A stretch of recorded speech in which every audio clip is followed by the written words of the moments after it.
अस्सलाम वालेकुम। दोस्तों, मां हिते अवामी प्रेस क्लब मलीर में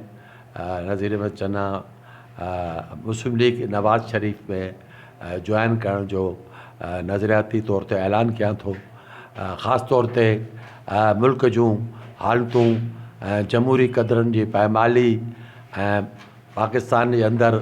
मुख़्तलिफ़ क़ौमियतनि ऐं हुकूक जे न हुअण ऐं महांगाई ऐं ख़ारजा पॉलिसी जी ख़ामियुनि जे करे ऐं मुल्क में अदम इस्तेहकाम ऐं तहफ़ुज़ जी कमी, उनखां सवाइ करप्शन ॿियनि मामलनि जे करे मां नतीजे पहुतो आहियां त असां अदीब दानिश्वर ख़ासि तौर ते उन्हनि खे खपे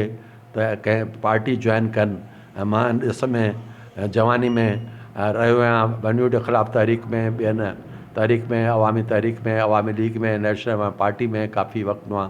20-25-30 साल खां पोइ एक्टिव पॉलिटिक्स में ऐलान कयां थो